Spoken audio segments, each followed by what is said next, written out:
काट छूट करके डाल दिया।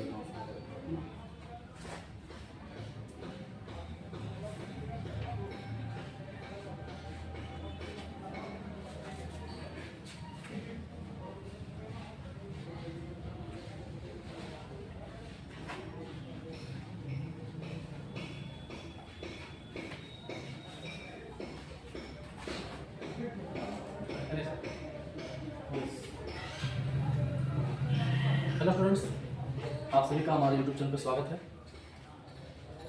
अभी आप देख ही रहे होंगे कि क्या स्थिति चल रही है शिक्षकों की, स्टूडेंट्स की, क्या माहौल बन गया है कंपटीशन का भी। बट अभी पढ़ना भी ज़रूरी है और लड़ना भी ज़रूरी है, क्योंकि बिना लड़े कुछ मिलेगा नहीं।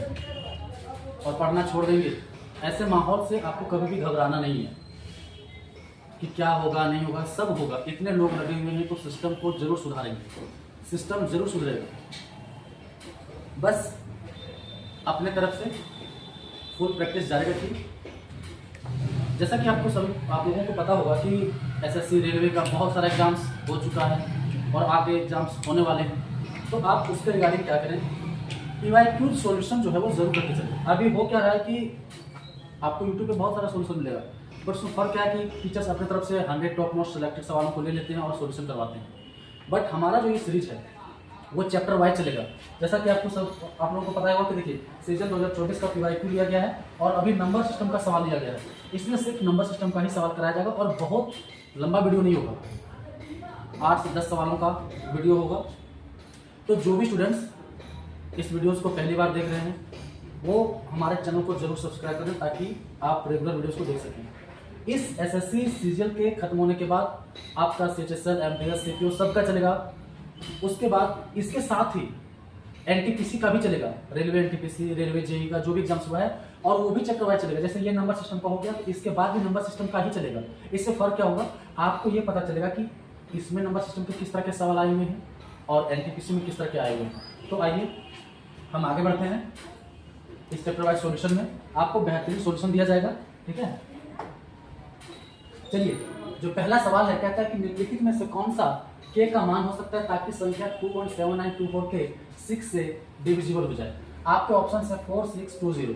देखिए, अगर संख्या है 2, 1, 7, 9, 2, 4 k, आपको पता होना चाहिए डिविजिबिलिटी रूल। अगर आप पढ़े होंगे तो जिसका डिविजिबिलिटी रूल नहीं होता है उसका प्राइम फैक्टराइजेशन करते हैं। क्या करते हैं? Prime factorisation. प्राइम फैक्टराइजेशन का मतलब है कि इस 6 को 2 into 3 में तोड़ेंगे। इसका मतलब वही संख्या 6 से कटेगा जो 2 और 3 दोनों से कट जाए। समझे मेरी बात को? अगर 2 और 3 दोनों से कटना है, इन ऑप्शंस पे देखना है, तो 2 के लिए तो आपको ये पता है कि लास्ट का संख्या इवन होना चाहिए। ये सारी संख्या इवन है। आप 3 के लिए रूल पढ़ेंगे। 3 का रूल कहता है कि अगर सभी डिजिट को जोड़ने पे 3 से कट जाता है तो वो संख्या कट जाएगा। इसका मतलब ये 9 कट जाएगा, 2, 4, 6 भी कट जाएगा, 2 और 1 3 भी कट जाएगा। फिर से इस 7 का कॉम्बिनेशन इस 3 के साथ क्या होना चाहिए जो कि 3 से कट जाए। तो आपका वैल्यू क्या होगा? 7, 2, 9 आपका आंसर हो जाएगा, ठीक है। बहुत इजी सवाल आया हुआ है, बट हमें सिर्फ वैसे सवाल को नहीं करना है जो बहुत ही अच्छे हैं। इजी नॉर्मल सभी को लेके चलना। चलिए अगला सवाल चलते हैं। अगर आप लोगों का कोई क्वेरी हो कि सर ये समझ में नहीं आया तो आप कमेंट्स में लिखें। कमेंट्स में लिखेंगे तो हम आपका एक उस सवाल का स्पेशल वीडियो बना के यूट्यूब पे डालेंगे। ये कहता है कि वास्तविक विभाजन किए बिना 9 से विभाजित करने पर शेषफल क्या होगा। यार ये तो बहुत ही सवाल है, एकदम इजी सवाल। 9 का डिविजिबिलिटी रूल क्या कहता है कि अगर किसी संख्या को आप लिखते हैं और 9 में, जैसे कि आपका संख्या 2, 8, 7, 3, 5, 4, 2, 9, अगर ये संख्या 9 से डिविजिबल है तो इन संख्याओं का जो योग होगा वो 9 से कट जाएगा। लेकिन अगर डिविजिबल नहीं है, अगर डिविजिबल नहीं है तो ये कुछ संख्या को छोड़ देगा और जिस संख्या को छोड़ेगा वही इसका रिमाइंडर होगा। आप चेक कीजिए, ये 9, 5, 4, 7, 2, इसके बाद क्या हो गया 8 to 10 और 10, 3, 13 और 13 का डिजिट सम करेंगे तो कितना जाएगा 4। आपका 4 आंसर। ऐसे ही करना है। आप अंकों को जोड़ने की जरूरत नहीं है, आप 9 को हटा दीजिए, जो जड़ के 9 को हटाइए, 18 को हटाइए, ऐसे ये कहता है 7, 8, 4, 5, 3, 8, 5, 4 इज डिविजिबल बाय 11। 11 का रूल क्या कहता है कि अगर कोई संख्या 11 से डिविजिबल है तो उसके अल्टरनेट संख्याओं को जोड़ के हम डिफरेंस लेंगे। समझे मेरी बात को? और इसका एक और तरीका है कि अगर संख्या है जैसे 7 8 4 5 3 8 5 7 8 4 5 के 8 5, ठीक है। अगर ये 11 से डिविजिबल है तो ये कहता है कि आप अल्टरनेट करके जोड़िए। कितना हो गया? 8 4 12 5 17 और 8 25, और फिर इधर से जोड़िए 5 4 9 9 और 7 16, और 16 में जोड़ेंगे तो 16 प्लस के। जब आप इसका डिफरेंस लेंगे तो ये क्या हो जाएगा? 9 माइनस के, ठीक है। इसका मतलब के का वैल्यू हम क्या लें जो कि 11 से कट जाना चाहिए, तो 11 से वही कटेगा जो 11 के टेबल में आता है, लेकिन यहाँ पे तो आ नहीं सकता। तो आप इस के जगह अगर 9 ले लें तो 9 में 9 जाएगा तो 0 आ जाएगा। क्या 0 11 से नहीं कटता है? तो वो आपका आंसर हो जाएगा, ठीक है। लेकिन देखिए, अगर आप चाहते हैं कि हम इतना लंबा चौड़ा नहीं करें तो आप इसको कर सकते हैं एक और तरीके से। चलिए यहाँ पे बताते हैं। 7 8 4 5 3 8 5। आप क्या कीजिए, इसको आपस में दो करके घटाइए, लेकिन याद रखिएगा कि जिधर से घटाना है एक संख्या को जिधर से घटाएंगे उधर से ही सभी को घटाएंगे। इस 5 और 4 में जाकर क्या बचेगा? 1। ये क्या होगा? k माइनस के। ये क्या होगा? -1। और ये क्या होगा? -1। हम क्या किए? लेफ्ट वाले में से राइट वाले को घटा दिए, तो ये +1 और -1 ये तो खत्म हो गया। अब ये हो गया -8 और -1 -9 हो गया। तो k की जगह पे क्या लें जो कि हमारा 0 हो जाए? तो आपका 9 आंसर होगा। तो आप इससे भी कर सकते हैं, इससे भी कर सकते हैं, बट ये जो मेथड है वो सबसे बेहतरीन है, ठीक है। चलिए आगे चलते हैं। कहता है कि 5 अंकों की सबसे बड़ी संख्या 47 से विभाज्य है, तो वो संख्या बताइए। सबसे पहले आप समझिए कि यही जो एक सवाल है वो हमको अच्छा लगा। 47 से अगर डिविजिबल है तो 47 का रूल तो होता नहीं है। अगर 47 का रूल्स नहीं होता है तो आप कैसे करेंगे? आप समझिए, एक कंसेप्ट को समझिए कि अगर मैं कहूं कि कोई संख्या 8 से डिविजिबल है, इसका मतलब क्या है कि वो हर संख्या को डिवाइड कर देगा जो हर 8 बार में आएगा। 8 16 24 32 ऐसे करके वो हर उस संख्या को डिवाइड कर देगा जो हर 8 बार में आएगा। 8 8 2 जा 16 8 3 जा 24 ऐसे करके हर एक को वो डिवाइड कर देगा। तो आप देखिए कि 47 कहता है कि 47 जो हर 47 बार में आएगा वो इसको डिवाइड कर देगा। यहाँ तक बात क्लियर है। लेकिन आप देखेंगे कि 5 अंकों की सबसे बड़ी संख्या कहाँ है। अगर 5 अंकों की सबसे बड़ी संख्या कहाँ है तो आपका जो आंसर होगा वो 9999 इसके नजदीक में होगा। ये संख्या देखिए बहुत छोटा है, ये नहीं होगा। आपको ऑप्शन में ये भी है, ये भी नहीं होगा।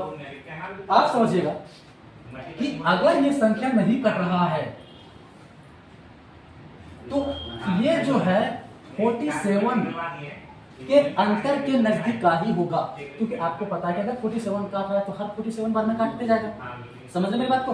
अगर हर 47 बार में काटेगा तो इससे जस्ट 47 जो नजदीक होगा, मैक्सिमम 47 के डिफरेंस में आ सकता है। जैसे अगर मैं कहूं कि 32 कटा 8 से, तो 32 के बाद अगला संख्या कौन सा होगा जो 8 से कटेगा? तो जिसमें 8 जोड़ेंगे तो 40 आएगा। लेकिन इसमें तो 47 तो नहीं आएगा, क्योंकि इसमें वही संख्या आएगा जो इससे 1 से लेकर 46 तक कम होगा, चाहे वो 1 कम हो 2 कम हो। आप ऑप्शंस में देखेंगे कि ये जो 988 है वो इससे बहुत ज्यादा डिफरेंस पे है, तो ये नहीं होगा। आपका आंसर ये। आप देखिए इन दोनों सवालों का आंसर देखिए कितना है। हम क्या बोलते हैं कि 1 से 46 के बीच का ही अंतर होगा। तो आप ऐसे नहीं करेंगे तो फिर आप वही तरीका अपनाएंगे। 999 को आप ऐसे डिवाइड करेंगे 47 से, जो रिमाइंडर आएगा आप उसे घटाएंगे। अगर आप इस तरीके से नहीं पढ़ेंगे तो आपका वही कहानी होगा। चलिए अगला सवाल सकते हैं। कहते हैं कि 8 और 5 के स्थान पर कौन सा संख्या आना चाहिए ताकि संख्या ये होना चाहिए। देखो सबसे पहले मैं आपको बताऊं कि अगर 8 और 5 से डिविजिबल है तो 5 के लिए क्या होना चाहिए? लास्ट में 0 और 5। लेकिन 5 नहीं हो सकता क्योंकि 8 से भी काटना है और 8 एक इवन नंबर है, इवन नंबर कभी और को नहीं काटेगा। तो जिसके लास्ट में 5 है वो तो खत्म कीजिए। उसके बाद आप समझिए कि संख्या क्या है? 6 2 6 8 4। हाँ चलिए जोड़िए। तो यहाँ पे तो एक बात क्लियर हो गया कि 0 होगा। अब यहाँ पे 4 है। अब यहाँ पे क्या होगा? आपको 8 का डिविजिबिलिटी में पता होगा कि अगर लास्ट 3 डिजिट कट गया तो पूरा संख्या 8 से कट जाएगा। तो आप इसमें 5 को रखेंगे तो नहीं कटेगा, 2 को रखेंगे तो नहीं कटेगा, 4 को रखेंगे तो कट जाएगा। 8 × 40 और 8 × 40, ऐसे करके आपका कट जाएगा। समझे? इस तरीके से चलेंगे। आपका है कहता है कि विभाजन के प्रश्न में भाजक भागफल का 4 गुना है और शेषफल का 2 गुना है, तो शेषफल आदि शेषफल 32 है तो भाज्य क्या कीजिए। देखिए यहाँ पे होता है भाजक, यहाँ पे होता है भागफल, यहाँ पे होता है शेषफल और यहाँ पे क्या होता है भाज्य। आप समझिए, आप इसको ऐसे बनाते हैं मगर आप इसको रेशियो बनाइए। देखिए एक है भागफल, शेषफल, भाजक, भागफल और शेषफल। आप देखिए क्या करते हैं, आपसे ये कहा है कि शेषफल जो हमारा है वो 32 है। तो अगर शेषफल हमारा 32 है दिया हुआ है तो आपका भाजक भागफल का 4 गुना है। अगर भागफल 1 है तो ये भाजक क्या हो गया 4 गुना, तथा शेषफल का 2 गुना है तो इसका मतलब शेषफल क्या होना चाहिए 2 होना चाहिए। यही तो बात है। अब 2 का वैल्यू है 16, 32 तो 1 का वैल्यू कितना हो गया 16, इसका मतलब क्या हो गया 16, इसका मतलब क्या हो गया 64। भाज्य क्या होता है भाजक गुने भागफल प्लस शेषफल। आप इन दोनों को गुणा कीजिए, आप इन दोनों को गुणा कीजिए और इस 32 को ऐड कर दीजिए। देखिए 6 × 24, 24 में 2 जुटेगा तो लास्ट में 6 देगा। इस ऑप्शन के लास्ट में 6 है, इस ऑप्शन में आपका ये मिलेगा। आप ये नहीं सोचिए कि पूरा डिवाइड करना, लंबा डिवाइड कीजिएगा तो फिर आप दिक्कत में है। आपका कहता है कि अगर संख्या 6 से विभाज्य है तो क्या होगा 7 2 3 स्टार 5 6 स्टार। सवाल जो कह रहा है वो ये कह रहा है कि संख्या जो 6 से डिवाइड है, अभी हम आपको पहले भी बताए थे कि संख्या अगर 6 से डिवाइड है तो 2 और 3 से कटेगा, 2 से कटेगा, इसका मतलब यहाँ पे क्या लाएगा इवेंट संख्या। ये ऑप्शन खत्म और ये ऑप्शन खत्म।